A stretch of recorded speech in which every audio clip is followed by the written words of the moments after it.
Até agora nós vimos como calcular um campo elétrico dada uma certa distribuição de carga definida por uma função densidade de carga volumétrica ρ de R. Então esse foi o objetivo da eletrostática. Mas há fatos experimentais que exigem postulados novos. Esses postulados aparecem, por exemplo, no efeito de uma corrente elétrica em uma bússola colocada nas proximidades de um circuito, ou na força de atração ou repulsão existente entre fios percorridos por correntes paralelas ou antiparalelas. Então, nesse último caso, nenhuma força é sentida por uma carga de prova colocada em repouso nas proximidades dos fios. Isso indica que a força não é de natureza eletrostática. Então, nós precisamos de novas leis, um novo campo e uma nova lei para dizer como calcular esse campo para conseguir explicar essa fenomenologia observada. Então, para fazer isso, a gente começa com esse experimento dos fios paralelos, supondo que eu tenho dois fios separados por uma distância d e percorridos por correntes paralelas que eu estou indicando pela seta, corrente I. E quando eu faço essa configuração, eu observo que tem uma força, um fio sobre o outro, e é uma força de atração. Então a força nesse fio eu vou chamar de 2, esse fio eu vou chamar de 1, a força no fio 2 é para a esquerda. Então, como que a gente pode explicar isso? Né? Supõe uma carga aqui parada, não tem força nenhuma sobre ela. Então, não tem campo elétrico, nada que eu fiz na eletrostática vai ser útil para mim. Então, eu tenho que considerar que existe um novo campo. Eu vou chamar este campo de B, que vai ser o campo magnético. Vou chamar de B. E com as propriedades vetoriais tais que me levem a uma força dirigida para a esquerda nessa situação. Então, eu consigo explicar isso dizendo o seguinte: existe um vetor B que é circular em torno do fio e com uma equação vetorial que justifica o resultado a partir de uma força, que é uma força magnética, escrita como um Q, que é a carga que está num desses fios, V, a velocidade da carga, VEC B. Então, no caso do fio, B é circular em torno do fio, com uma regra que a gente tem que saber, tem que determinar de decaimento em relação à distância do fio. Mas colocando um B circular e uma força que obedece a essa equação vetorial, V, VEC B, eu consigo explicar isso. Né? Por quê? Então, porque eu vou colocar um campo magnético aqui circular em torno desse fio, dessa forma. Então, essas são as linhas de força de B, elas vão caindo com a distância. Mas quando chegam aqui, se vocês olharem aqui, vocês vão ver que se ela é circular, nesse ponto aqui do fio 2, nos pontos do fio 2, ela tá, o campo B está entrando na tela. Então, vou colocar o campo B aqui assim, ó, na posição do fio 2. Esse é o campo do fio 1, originado pelo fio 1, na posição do fio 2. E como eu tenho uma corrente para cima, as velocidades das cargas aqui estão para cima. Então, se eu faço agora um V, VEC B, eu vejo que a força é para cá. Então, se eu conseguir leis que uma lei para calcular o campo B de forma que ele fique circular em torno de um fio passando por uma corrente e usar uma lei de força dado por QV, VEC B, eu consigo explicar esse resultado e como nós vamos ver, isso vai explicar os fenômenos dentro de um domínio que é chamado de magnetostática. Então, em geral, agora, se eu uso agora isso aqui já com uma lei de força, né, que eu defino o campo, né, a partir dessa lei de força, eu vou ter, em geral, com campos eletrostáticos também, eu vou ter uma força que vai ser dada por Q mais V, VEC B, que é essa segunda contribuição que a gente está introduzindo agora. Isso é chamado força de Lorentz. E aí, essa lei de força, né, só para a gente fazer aqui como um exemplo, vamos supor que a gente tem um campo B que é dado um certo sistema coordenado, ele está entrando aqui na tela. Então, vou indicar por por essa representação que ele está apontando aqui para dentro da tela. E se eu coloco uma carga aqui com uma certa velocidade para cima, né, uma carga aqui, eu tenho então um B, que é um campo constante na direção que eu vou chamar de menos K,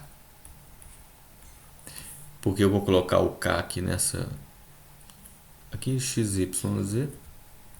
Então o campo está entrando, está para dentro, é menos K, e o V vai ser um V0 inicial, né, na direção J. Inicialmente vai ser isso.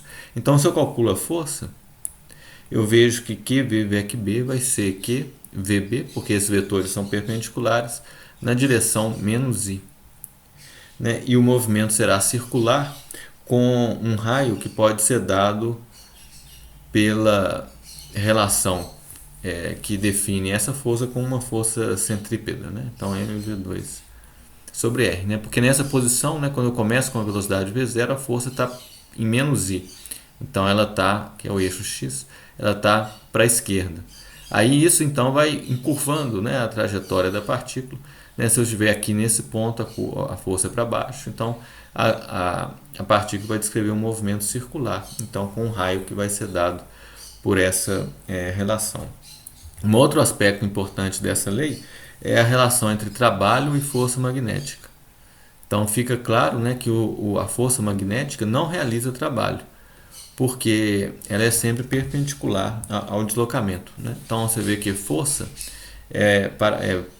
o vetor força é proporcional a V VEC B. Então F escalar dl tem que ser sempre zero, né? Já que um dl, né, eu posso colocar esse dl como um V dt, e o F é V VEC B. Então forças magnéticas não realizam trabalhos, não realizam trabalho. Então eu posso agora, para caminhar na direção de tentar explicar aquele experimento formalmente, fazer calcular a expressão dessa força para quando eu tenho correntes, e não uma carga simplesmente com uma certa velocidade. Então forças magnéticas e correntes. Eu quero transformar aquele Q, V, VEC B numa relação que me dá força diretamente a partir da corrente. Né? Então isso é fácil de fazer. Se eu penso num pedaço de um fio percorrido por uma corrente, né, nessa direção I, e eu digo que eu vou ter um número de portadores por unidade de volume aqui, N. Então coloco o número de portadores por volume.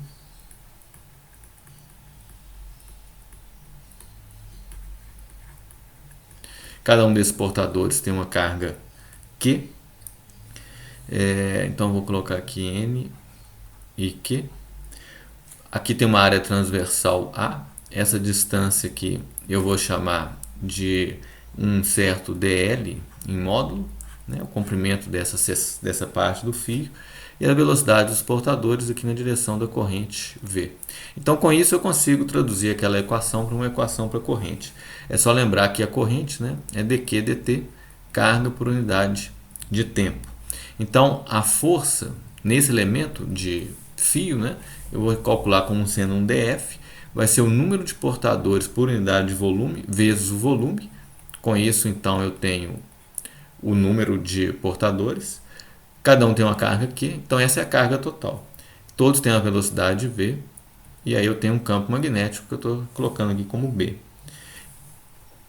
Então eu posso agora trocar de lugar o dl e o V, porque o dl e o V são vetores paralelos.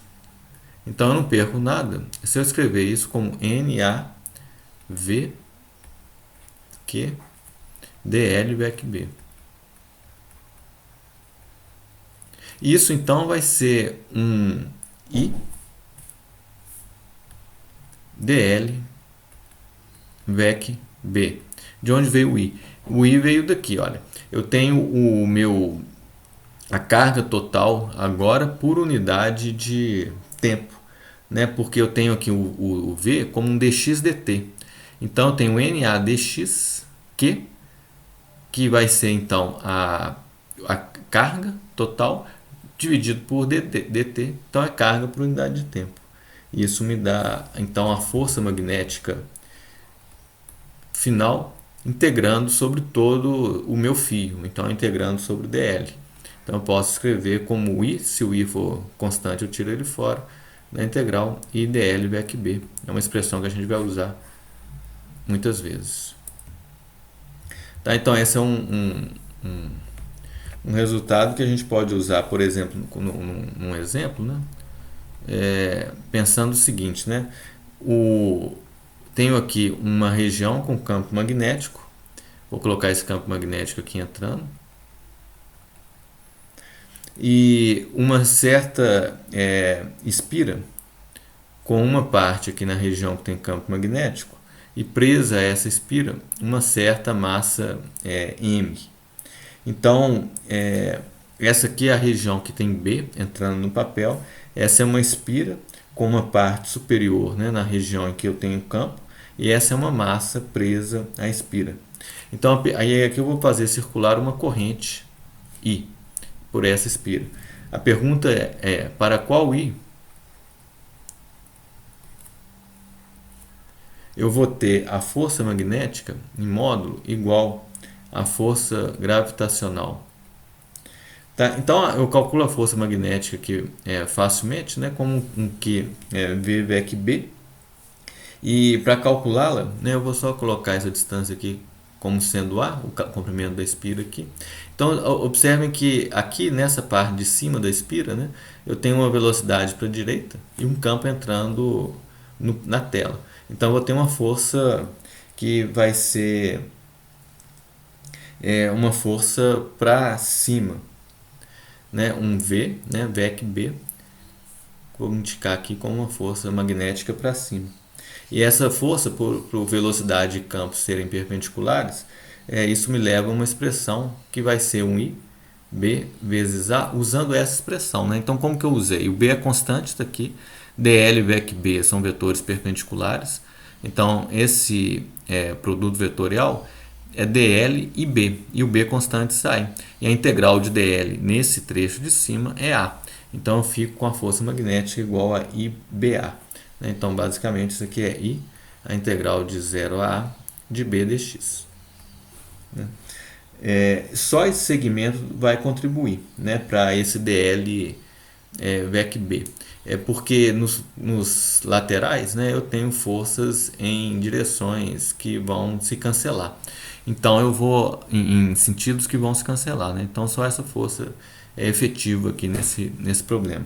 Mas eu tenho a força gravitacional também, que é mg. Então eu igualo IBA, né, a mg, e tenho aí a corrente, né, mg sobre BA, que vai ser a corrente que vai fazer essas forças serem iguais. Né? Se a corrente for maior que mg sobre BA, a massa vai subir, né? Porque a força magnética para cima será maior que a força gravitacional. Aí a pergunta que pode aparecer é, né, quem realiza trabalho sobre M? Se ela está subindo, né? Mas não pode ser a força magnética. Né? Então, essa é uma questão que eu deixo para vocês pensarem, para a gente discutir mais para frente. Umas definições importantes que aparecem nos nossos no nosso desenvolvimento do magnetismo são as densidades de corrente. A gente vai falar o tempo todo nelas e usá-las muitas vezes para escrever as expressões de forma mais geral. Então vamos supor que eu tenho aqui em duas dimensões, né, eu tenho uma corrente percorrendo uma tira, uma fita. Né, eu vou colocar isso aqui em 2D. Isso aqui é a corrente. Essa direção aqui, ó, é a direção transversal. Eu vou dizer que ela tem um comprimento aqui que é um dl perpendicular. E eu vou definir um vetor K, que vai ser uma densidade de corrente em duas dimensões, como sendo a corrente com um caráter vetorial dividido pelo comprimento na direção perpendicular. Então eu tenho a corrente em duas dimensões, eu vou pegar essa corrente, dividir pelo comprimento que está na direção transversal, que é o dl perpendicular. Isso me dá uma densidade de corrente que eu posso expressar em termos da densidade de carga nessa tira. É só lembrar que esse DI, dl perpendicular, pode ser aberto da seguinte forma. Não é carga por unidade de tempo, o DI, então eu posso escrever isso como um sigma dx. Sigma é carga por unidade de área, dx dl perpendicular é área, né? Então isso aqui é carga por unidade de tempo. Então esse é o meu DI. Aí eu divido pelo dl perpendicular para ter a densidade superficial de carga, de corrente, desculpa. E aí isso aqui pode ser escrito, então, cortando esse dl perpendicular, identificando dx dt por v. Então isso aqui vai ser um sigma v. Posso fazer a mesma análise em 3 dimensões, só estender esse raciocínio. Em 3 dimensões, vou ter a corrente circulando por um certo volume, né? E aí, transversal aqui à direção da corrente, eu tenho uma área, vou chamar de um dA perpendicular, né? E aí eu defino um J, densidade de corrente, como sendo um DI, como caráter vetorial, dividido pelo dA perpendicular. Então, a extensão natural daquela outra definição. Da mesma forma de antes, né, eu posso escrever isso em termos da densidade volumétrica de carga, escrevendo um DI como uma densidade volumétrica de carga, um dx vetorial e um dA perpendicular. Divido pelo tempo, eu tenho DI. dA perpendicular faz parte da minha definição. Corto isso, dx dt é v, e aí eu vejo que isso é igual a ρ vezes v. Então, em termos dessas densidades, né, eu posso reexpressar a minha lei de força, né? Para uma carga era com velocidade v era q vec b. Depois eu passei para uma corrente como I dl vec b. Agora eu posso escrever isso em termos de densidades de corrente. Então eu posso escrever como sendo um integral, né, a força de um v vec b. Posso escrever assim, ρ d tal. Né? D tal é um dv, né? Não vou colocar v de volume para não confundir com velocidade, mas isso aqui é o meu dq. Então, se eu integro todos os meus dqs, né, eu estou pegando essa expressão, né, e fazendo ela, passando ela por contínuo, né? Então eu faço isso identificando um df a partir de um dq, que é um ρ de volume, né? V vec b, o v é a velocidade de cada uma daqueles dqs. Tá? Integro isso, né, em todos os volumes, eu tenho a minha força. No entanto, né, eu vejo agora que eu posso escrever esse ρv como sendo um j. Então a minha expressão fica sendo a integral de um j vec b integrado no volume, né? Observem também que a corrente, né, ela pode ser obtida a partir da integral desse j na área. Isso vem da definição do j como um DI dA perpendicular. Então essa é uma expressão que vai ser importante para a gente mais adiante. Então essas são as densidades de corrente. E aí a gente vai então identificando, né, todas essas fórmulas são todas equivalentes, mas cada uma usada numa situação diferente dependendo do sistema. Observe que o que acontece, né, é o IDL, né, passar para um J de tal, assim como poderia passar também para um K de A, né, que é o caso em que eu teria uma densidade de corrente em 2 dimensões. Tá? Então, ainda sobre o J, né, tem uma equação muito importante que chama equação de continuidade, que expressa a conservação de carga, né? Ela vem junto com essa expressão aqui. Então eu penso o seguinte, né, para estabelecer essa equação. Vamos supor que eu tenho um certo elemento um certo volume, V, e eu quero dizer que se a carga sumir aqui de dentro ou aparecer, é porque ela passou pela superfície. Então, para expressar essa passagem pela superfície, eu integro o meu J, né, na superfície. Eu tenho um J dA integrado na superfície. Essa é a carga total que deixa o volume por unidade de tempo, né? Ou então o volume limitado para essa superfície S, ou então que entra no volume por unidade de tempo, né? O volume limitado pela superfície S. Se eu uso o teorema da divergência, eu posso escrever isso como uma integral no volume da divergência de J integrado no volume, que eu vou chamar de d tal. Tá? Então, por conservação de carga, toda essa carga que deixa o volume passando por a superfície, né, por unidade de tempo, deve ser igual à diminuição da carga no tempo, dentro do volume, pois não há criação nem destruição de carga. Então, assim eu posso escrever essa integral, identificá-la como a derivada no tempo da carga total que está ali, naquele volume com sinal negativo. Porque se essa integral é positiva, é porque eu tenho aqui ó, um elemento de área, né, um NDA, e um J, vamos supor um J nessa direção. O J nessa direção está tirando carga, tem carga saindo, passando pela superfície para fora. E esse produto escalar então é positivo. Então, nessa situação em que isso é positivo, eu tenho carga deixando o volume. Então, meu dq dt é negativo. Então, o negativo com esse negativo fica positivo e a igualdade pode ser estabelecida aqui. Então, essa é a expressão que eu posso escrever na forma integral, identificando os integrandos aqui. Na forma diferencial, né, identificando os integrandos. Divergente de J, divergência de J é igual, né, ou então mais, dρ dt é igual a zero. Uma equação desse tipo expressa conservação da quantidade em questão, no caso, carga. Né? A variação da densidade de carga no volume vem da passagem de carga pela superfície. Né? Essa é a chamada equação de continuidade. Então, na próxima aula, a gente vai ver agora como calcular o B. Né? Como calcular o B vai vir da chamada lei de Biot-Savart. Então, essa é a próxima aula.